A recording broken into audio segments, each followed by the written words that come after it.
Hello everyone, welcome to Synopsis. My name is Piyush Maurya, and in this lecture series, we are discussing PT 360 Science and Technology Current Affairs. So let's continue our discussion, and we will now see intellectual property rights.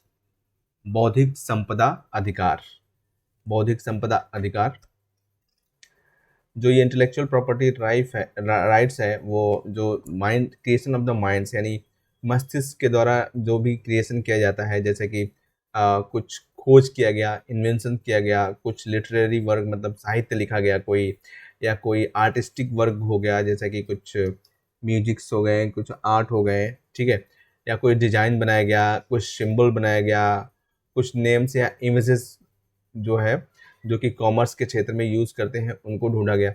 तो ये इन सबको जो है intellectual properties माना जाता है। जो व्यक्ति कोई अपना मस्तिष्क या दिमाग को यूज़ करके बनाता है तो उसको इंटेलेक्चुअल प्रॉपर्टीज कहा जाता है। और जो वीपो है, वर्ल्ड इंटेलेक्चुअल प्रॉपर्टी ऑर्गेनाइजेशन, ये दो तरीके के कन्वेंशंस को एडमिनिस्टर करता है। एक तो पेरिस कन्वेंशन हो गया जो कि protection of the industrial property 1883 में जो इंडस्ट्रियल प्रॉपर्टीज होते हैं, औद्योगिक जो संपदा होती है उसकी सुरक्षा के लिए करता है। और बॉर्न कन्वेंशन जो है protection of literary and artistic work 1886 में जो लिटरेरी साहित्यिक और जो कलाकृतियों से संबंधित काम है उसकी प्रोटेक्शन के लिए ये काम करता है। तो आईपीआर जो है वो universal declaration of human rights, जो मानव मानव अधिकारों की सार्वभौमिक घोषणा थी, उसके आर्टिकल 27 में आउटलाइन किया गया है, यानी कि आता है। जो आईपीआर है वो मानव ह्यूमन राइट्स के आर्टिकल 27 में आता है। और आईपीआर से जुड़े हुए जो संस्थान हैं, जो संगठन हैं, उनको हम देखते हैं यहाँ पे। तो वर्ल्ड इंटेलेक्चुअल प्रॉपर्टी ऑर्गेनाइजेशन वीपो, ठीक है, इसका मेंबर इंडिया भी है। और cell for IPR promotion and management, CIPAM, cell for IPR promotion and management, IPR को बढ़ावा देने के लिए और उसको प्रबंधन करने के लिए, उसका जो मैनेजमेंट करने के लिए बनाया गया है। और ये डीपीआईआईटी जिसको अब जो है डीआईपीपी कहा जाता था, इसको इसका जो काम है वो जो नेशनल आईपीआर पॉलिसी है, राष्ट्रीय बौद्धिक संपदा अधिकार जो नीति है, उसके इम्प्लीमेंटेशन को उसके जो इम्प्लीमेंटेशन है उसको देखता है। और department for promotion of industry and internal trade, और जो department for promotion industry and internal trade है, और ये it has launched Shipra, scheme for IPR awareness. इसके द्वारा सिप्रा लॉन्च किया गया, जिसका मतलब है scheme for IPR awareness, intellectual property rights यानी बौद्धिक संपदा अधिकारों की प्रति जागरूकता फैलाने के लिए ये एक योजना थी। And aiming geographical and demographical inclusions, simplifying and streamlining of IP processes. जो इंटेलेक्चुअल प्रॉपर्टी की प्रक्रियाएं हैं और जो उसके संबंधित जो जागरूकता है, उसका वाणिज्यीकरण है और इन्फोर्समेंट है, उसको लागू कराया जाना है, उसमें सहयोग है जो हितधारक है उनके बीच में, इन सबको जो है वो और भी आसान सरलीकृत करता है। इंटरनेशनल इंटेलेक्चुअल प्रॉपर्टी इंडेक्स क्या है, आईआईपीआई, ये एक ग्लोबल इनोवेशन पॉलिसी सेंटर है, ठीक है। और ये जो है यूएस चैम्बर्स ऑफ कॉमर्स से जुड़ा हुआ है। और India has ranked 44 out of 50 countries from 43 out of 45 countries in the fifth edition में जो है इंडिया 44 रैंक पे आया 50 कंट्रीज में। और इंडिया ने जो है काफ़ी ज़्यादा इम्प्रूवमेंट्स इसमें गेन किया है, around 25%, 8.75 out of 35 to 30%, 12.3 out of 40।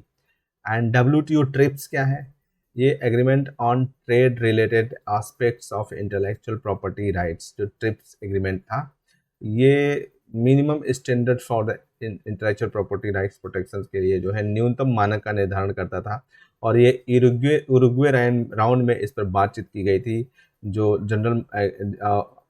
इस पर general agreement on tariff and trades है, गैट, 1989 और 1990 में यूरुग्वे राउंड जो था गैट का, उसमें इस पर बातचीत करी गई थी। दोहा डिक्लेरेशन जो ट्रिप्स एग्रीमेंट पर हुआ था, पब्लिक हेल्थ जो है इसमें was adopted by WTO ministerial conference 2001। तो Doha declaration on public health agreement and public health TRIPS agreement and public health, TRIPS के समझौते पर और जो पब्लिक हेल्थ था उस पर जो दोहा डिक्लेरेशन था, उसको 2001 में WTO के मंत्री स्तरीय जो कॉन्फ्रेंस था उसमें स्वीकार कर लिया गया था।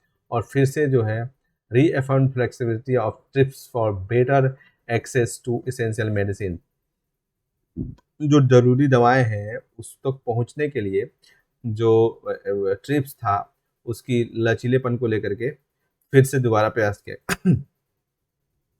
India is an active member, एक सक्रिय सदस्य है इसका, और थर्ड वर्ल्ड जो तीसरी दुनिया के देश हैं उनकी आवाज बनता है इंडिया वहां पे।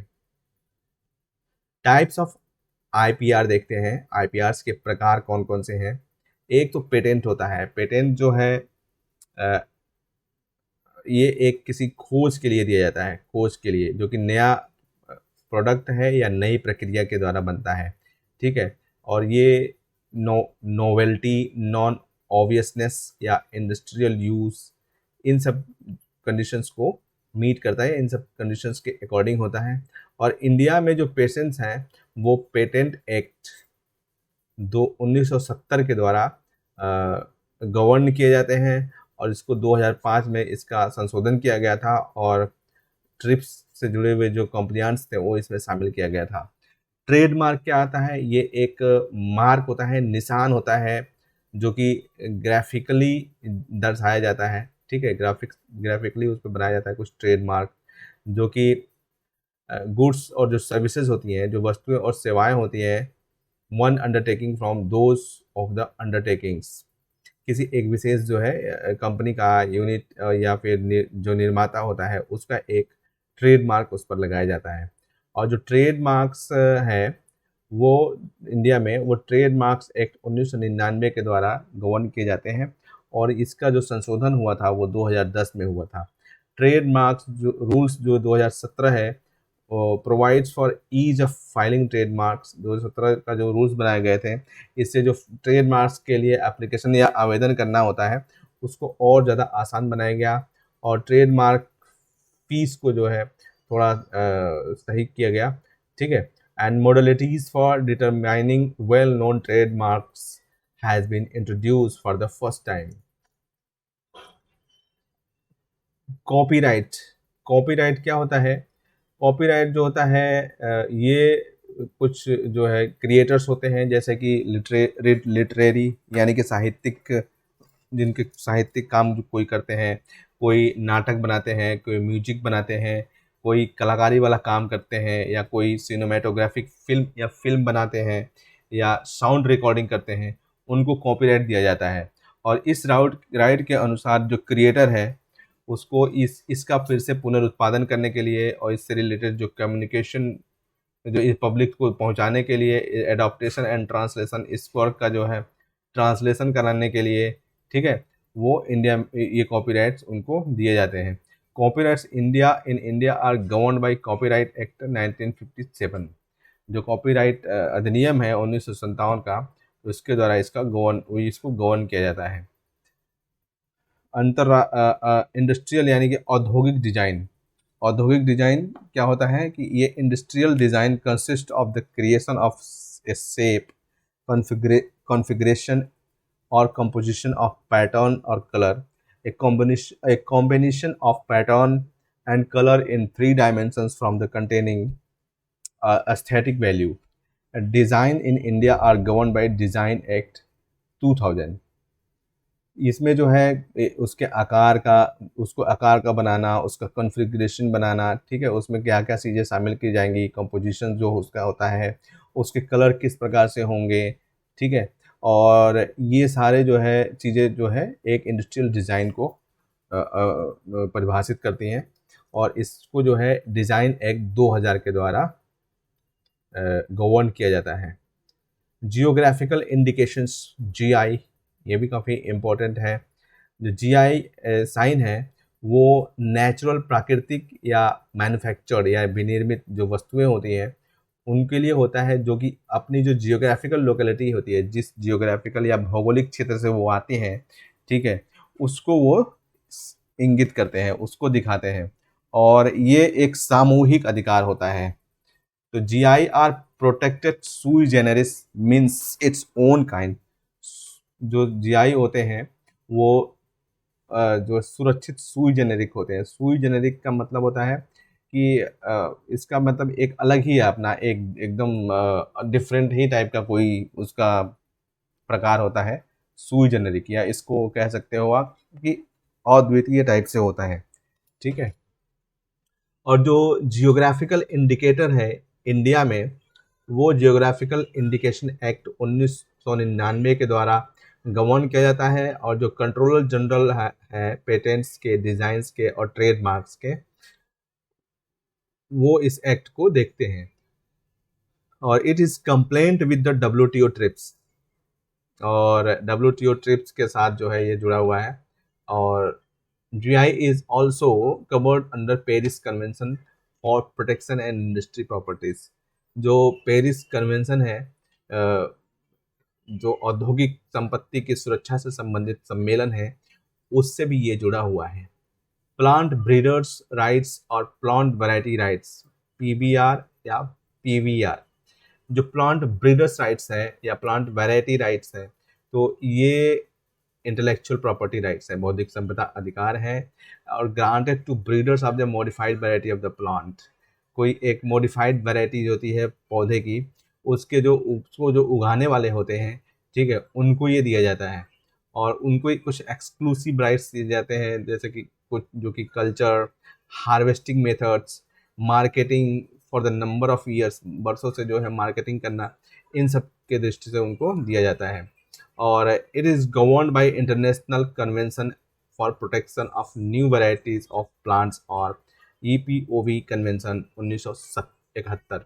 1961 में यूपीओवी कन्वेंशन के द्वारा इनको गवर्न किया जाता है।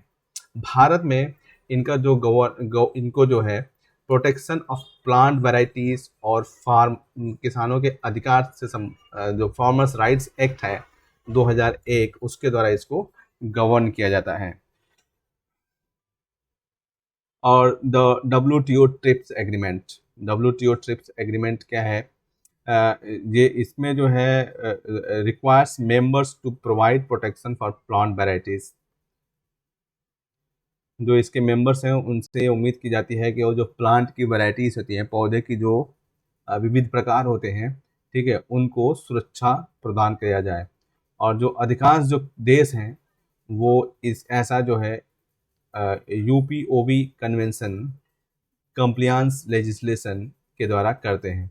और जो Indian laws has been rejected by UPOV, UPOV के द्वारा इंडियन जो कानून है उनको रिजेक्ट कर दिया गया है council due to the meeting the requirements of the treaty. Utility model, ये एक पेटेंट की तरह होते हैं, ये भी एक पेटेंट की तरह होते हैं, और ये भी जो है इन जो खोज है, इनोवेशन है, नवाचार हैं, ठीक है, उनको सुरक्षा प्रदान करते हैं, लेकिन कम समय के लिए करते हैं। और इनके पेटेंट और यूटिलिटी मॉडल में जो मुख्य अंतर है वो ये है कि जो requirements for granting a utility model are less stringent than for the patents. जो यूटिलिटी मॉडल देने के लिए जो ज़रूरत होती है, वो पेटेंट प्रदान करने की जो ज़रूरत होती है उससे थोड़े कम कठोर होते हैं एक तरीके से। टर्म ऑफ प्रोटेक्शन, प्रोटेक्शन को लेकर के जो टर्म है ये जो है यूटिलिटी मॉडल में कम होते हैं, और जो पेटेंट्स होते हैं उसमें ज़्यादा होते हैं। पेटेंट्स में जो होते हैं वो 6 से 15 ईयर्स के लिए होते हैं, जबकि यूटिलिटी मॉडल में ये कम होते हैं। ट्रेड सीक्रेट्स, ट्रेड से जुड़े हुए कुछ सीक्रेट्स या गोपनीयता, ये जो हैं they are rights on confidential information. ये जो गोपनीय सूचनाएं होती है उन पर जो है अधिकार है, और इनको बेचा भी जा सकता है या इनको अनुज्ञप्ति यानी कि लाइसेंस भी दिया जा सकता है। जैसे कि फॉर्मूला, रेसिपी, या फिर पैटर्न, या तकनीकी, या कंपाइलेशन, ठीक है, मेथड, कंपाइलेशन मेथड, मेथड भी होता है, प्रोग्राम भी होता है, प्रोसेस भी होता है, डिवाइस भी होता है, एंड प्रोडक्ट मैकेनिज्म भी होता है। और ये तब तक वैलिड रहता है if one does not discover it independently. अगर कोई जो है इसको स्वतंत्र अपनी मतलब स्वतंत्रता पूर्वक इसकी खोज नहीं कर लेता है, तब तक ये वैलिड रहता है। अब आईपीआर से रिलेटेड कुछ इश्यूज यहाँ पे हम डिस्कस कर लेते हैं। सेकेंडरी पेटेंट्स और पेटेंट एवरग्रीनिंग। पेटेंट एवरग्रीनिंग या सेकेंडरी पेटेंट्स, जो सेकेंडरी पेटेंट्स होते हैं उसका मतलब होता है कि the various ways wherein the patent holders attempt to exploit the loopholes in the patent law. जो पेटेंट लॉज होते हैं, ठीक है, और उसमें जो कुछ कमियां होती हैं उनका उनका जो है उपयोग पेटेंट होल्डर्स जो है कई बार अलग तरीके से करने के लिए कोशिश करते हैं। जैसे कि सेक्शन 3D है, when a medicine is merely a variant of known substance, section 3D necessitate a demonstration of improvement in its therapeutic efficacy. The provision also bars patents for new uses and new properties for known substance. Compulsory licensing, ये काफ़ी बार उपयोग में किया जाता है, जो world health organisation WTO के द्वारा भी। जो कंपल्सरी लाइसेंसिंग है, जब एक गवर्नमेंट किसी को ये एक किसी पेटेंटेड प्रोडक्ट को या प्रोसेस को बिना उसकी जो पेटेंट धारक है उसकी सहमति के, ठीक है, किसी और को उसका उत्पादन करने के लिए अनुमति देती है, ठीक है, या फिर जो पेटेंट प्रोटेक्टेड इन्वेंशन जो होता है उसका उपयोग खुद ही करती है, तो उसको कंपल्सरी लाइसेंसिंग के तहत किया जाता है। और ये इसको इसको जो है नेशनल मैन्युफैक्चरिंग पॉलिसी, राष्ट्रीय विनिर्माण नीति के section 84 of the Indian patents act, जो भारतीय पेटेंट्स अधिनियम है उसके सेक्शन 84 में इसकी परिभाषा दी गई है। ट्रिप्स के कुछ रूल्स यहाँ पे हम देखते हैं। It seeks to reduce the flexibility in TRIPS, जो ट्रिप्स में लचीलापन है उसको कम करने का दृष्टिकोण ये ट्रिप्स प्लस जो है, ट्रिप्स प्लस की बात कर रहे हैं। इसमें जो ट्रिप्स में फ्लेक्सिबिलिटी या लचीलापन है उसको कम करने के दृष्टिकोण है इसके अंदर। और since the developing countries own most of the new upcoming technology, जो भी आने वाली नई तकनीकें हैं वो डेवलप्ड कंट्रीज़ के पास ही होती हैं, तो वो जो ट्रिप्स प्लस है उसकी जो प्रावधान है उनकी वकालत करते हैं। And the creation of anti circumvention law to protect digital rights management system under वीपो treaty 1996 is example of it, इसका एक उदाहरण है। And it seeks to restrict the compulsory licence, और इसका ये कंपल्सरी लाइसेंस जिसके बारे में भी हमने बात किया उसको रोकने की भी मांग इसमें की जाती है। जीन पेटेंटिंग जो है माई राइट जेनेटिक्स होता है। पेटेंट एक्सक्लूसिविटी क्या होती है, एंड बायोप्रोस्पेक्टिंग एंड बायोपायरेसी, ये जो है आईपीआर से रिलेटेड जो इश्यू है, बायोडाइवर्सिटी से इनका संबंध है। बायोप्रोस्पेक्टिसिंग या बायोडाइवर्सिटी प्रोस्पेक्टिसिंग जो है एक ऐसी प्रक्रिया है जिसमें प्रकृति या इनकॉर्पोरेटेड इंडिजिनस नॉलेज जो होता है, ठीक है, उससे जुड़े हुए जो स्थानीय ज्ञान होते हैं, जो प्रकृति होता है या उससे जुड़े हुए जो स्थानीय ज्ञान होते हैं, जो प्रकृति में जो सूचनाएं होती हैं उससे जुड़े हुए जो स्थानीय ज्ञान होते हैं, ठीक है, उसमें एक तरीके से व्यवस्थित रूप से खोजबीन करना होता है। और ये जो रिसोर्सेस हैं इनका these can be important for pharmaceuticals, ये फार्मास्यूटिकल, एग्रीकल्चर, कृषि, बायो रिमेडिएशन, ठीक है, और नैनो टेक्नोलॉजी, नैनो टेक्नोलॉजी में इनका प्रयोग किया जा सकता है। तो जो बायो प्रॉस्पेक्टिंग है, इसमें बायो पायरेसी भी हो सकती है। बायो पायरेसी जो है, क्या किया जाता है कि जो इंडिजिनस फॉर्म ऑफ नॉलेज होता है उसका उपयोग कॉमर्शियल पर्पसेस से करने के लिए, वाणिज्यिक उद्देश्यों के लिए करने के लिए उसका शोषण किया जाता है, ठीक है। इसमें जो है exploitative use of indigenous form of knowledge, जो जो जो स्थानीय ज्ञान होता है उसका शोषण मूलक उपयोग होता है। और patenting of already widely used natural resource, पहले से ही बहुत ज़्यादा व्यापक रूप से जो प्राकृतिक संसाधन यूज किया जा रहा था, ठीक है, उसको उसको जो है पेटेंट कराने का दृष्टिकोण, जैसे कि प्लांट वेरिएशंस, जो प्लांट पौधों में काफ़ी जो वैरायटीज़ होती हैं उनको पेटेंट कराने का दृष्टिकोण जो होता है वो, जैसे कि अमेरिका कभी कभी ये ऐसा सुनने में आता है कि नीम का पेटेंट कराना चाहता है, ठीक है, जो पहले से ही बहुत वाइडली यूज़ किया जाता है उसका पेटेंट कराना जो है ये एक तरीके से एक्सप्लॉइटेशन है। अनलॉफुल शेयरिंग ऑफ बेनिफिट्स, जो लाभ है उसका गैर कानूनी तरीके से उसको साझा करना जो पेटेंट होल्डर है उसके द्वारा। And deprivation of indigenous community, जो स्थानीय या जो समुदाय है उसकी गरीबी, ये सब जो है इसमें आते हैं जो शोषण है। Examples of the biopiracy, biopiracy के कुछ उदाहरण यहाँ पे दिए जा रहे हैं। एक तो बासमती जो चावल है उसका पेटेंट का जो केस है 2000 में, जो यूएस कॉरपोरेशन राइस टेक जो है वो कुछ जो हाइब्रिड थे बासमती चावल के उनको पेटेंट कराने की कोशिश कर रहा था। और जो भारत की सरकार थी उसने मतलब कई सारे जो है दावों के साथ इसमें इसमें हस्तक्षेप किया और उस पेटेंट को जो है इनवैलिडेटेड किया।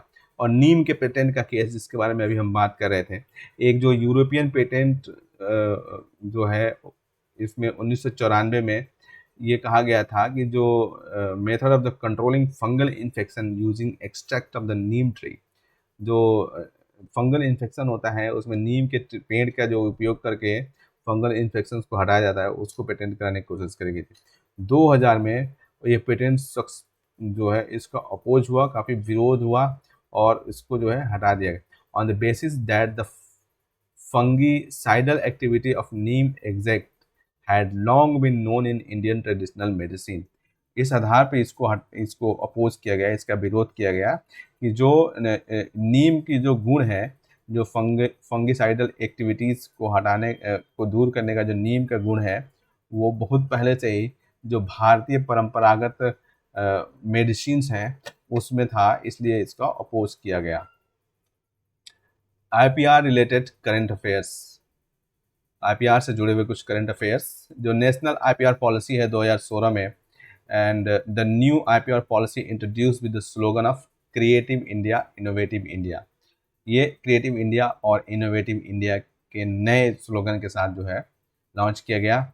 एंड इसके जो फीचर्स हैं इसमें completely complaint with WTO agreement on trade related aspects of the IPR, trips से एकदम बिल्कुल जुड़ा हुआ है। और जो department of the industrial policy and promotion है, ठीक है, वो इसकी नोडल एजेंसी है। इसकी नोडल एजेंसी जो है department of the industrial policy and promotion है। एंड ये पॉलिसी जो है हर 5 वर्ष पर इसको पुनर्नवीकरण किया जाएगा in consultation with the stakeholders, जो हितधारक हैं उनके साथ सलाह मशवरा करके।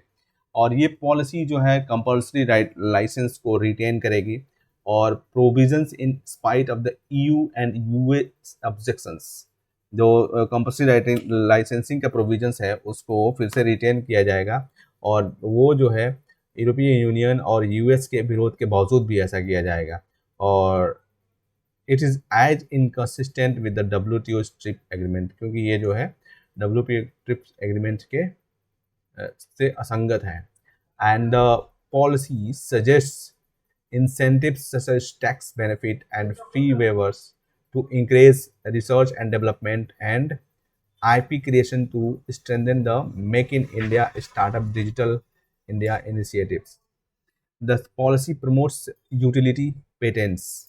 Utility patents को भी ये promote करती है and lower compliance burden and shorter period of the protections for medical for mechanical innovation जो तकनीकी नवाचार है उसके लिए and it is to protect small inventions जो छोटी खोज होती हैं उसको प्रोटेक्ट करने के लिए उसको सुरक्षा प्रदान करने के लिए developed specially in the informal and unorganised sector basically इसको जो है अनौपचारिक और जो असंगठित क्षेत्र हैं उनमें डेवलप किया जाता है।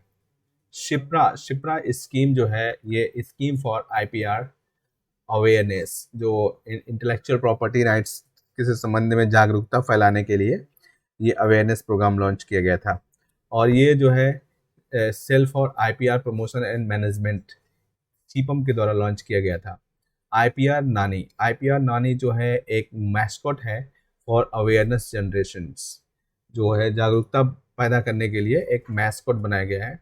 एंड आईपीआरिज्म जो है IPR quiz competition for students by CIPAM for Indian residents only केवल भारतीय नागरिकों के लिए है ये। पेटेंट पूलिंग क्या है जो वर्ल्ड इंटेलेक्चुअल प्रॉपर्टी ऑर्गेनाइजेशन है वीपो ठीक है जो पेटेंट्स पूल है वो उनको निम्न तरीके से परिभाषित किया गया है कैसे एन एग्रीमेंट मेड बिटवीन 2 और मोर पेटेंट होल्डर्स एक ऐसा एग्रीमेंट जो 2 या इससे अधिक के जो पेटेंट होल्डर्स हैं उनके बीच में किया गया है for licensing their patents to one another और एक दूसरे को जो है ये पेटेंट्स की लाइसेंसिंग देने के लिए या किसी और थर्ड पार्टी के साथ शेयर करने के लिए जो इंटेलेक्चुअल प्रॉपर्टी राइट्स को जनरली जो पेटेंट्स पूल होते हैं वो काफ़ी जटिल जो तकनीक्स होती हैं उनके लिए किए जाते हैं जैसे स्विंग मशीन कॉम्बिनेशंस जो 1856 में था उसको पहला मॉडर्न पेटेंट पूल बनाया गया था यूएसए में। एंड पेटेंट पूलिंग जो है स्ट्रक्चर है वो जो है इसको डिस्कस किया गया इसको कंसिडर किया गया कि जो है सार्स आउटब्रेक जो था 2002-3 में एंड H5N1 इन्फ्लुएंजा आउटब्रेक जो था 2005 में और H1N1 जो इन्फ्लुएंजा एपिडेमिक था 2009 में उसको डील करने के लिए international steps toward patent pooling. तो पेटेंट पूलिंग के लिए इंटरनेशनल स्टेप्स लिए गए वो क्या क्या है कोविड-19 टेक्नोलॉजी एक्सेस पूल ये WHO के द्वारा शुरू किया गया global initiative to sharing of all influenza data DISED और ये जो है डेटा के बहुत तेजी के साथ शेयर करने का जो इन्फ्लुएंजा वायरस या कोरोना वायरस से जुड़ा हुआ है उसको प्रमोट करता है।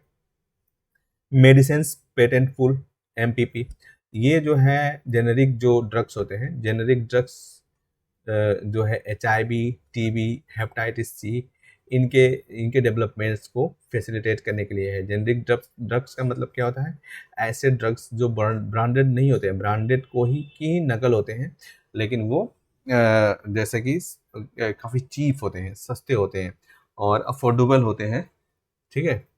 And it is a UN backed public health organisation ये UN backed public health organisation है। Trade related intellectual property regime TRIPS और ट्रिप्स जो है it allows countries to grant compulsory licensing to the companies to produce a patent product at a time of emergency. इसमें जो है emergency के समय में ठीक है कंपल्सरी लाइसेंस जारी किया जाता है किसी कंपनी को कि किसी पेटेंटेड प्रोडक्ट को वो बनाए। नगोया प्रोटोकॉल जो है कन्वेंशन ऑन बायोडाइवर्सिटी CBD के तहत किया गया था। इसका जो आर्टिकल 2 जो इसका है उसमें जेनेटिक सीक्वेंस इंफॉर्मेशन को शामिल किया गया है और जो किसी भी जो रिसर्च जो चल रहा है जो डेवलपमेंट हो रहा है कोविड ट्रीटमेंट्स कोविड के ट्रीटमेंट के लिए और उसकी रोकथाम के लिए उसका आधार तैयार करता है। और जो इंडिया पेटेंट पूलिंग है, और इंडिया में जो है has been focused to have solutions of affordable health care. जो हमारा अफोर्डेबल या वहनीय स्वास्थ्य देखभाल का एरिया है, हेल्थ केयर है, उसके लिए सॉल्यूशन देखने की कोशिश की जाती है। तो इस लेक्चर में बस हम इतना ही डिस्कस करते हैं और नेक्स्ट टॉपिक हम नेक्स्ट लेक्चर में डिस्कस करेंगे। So thank you so much.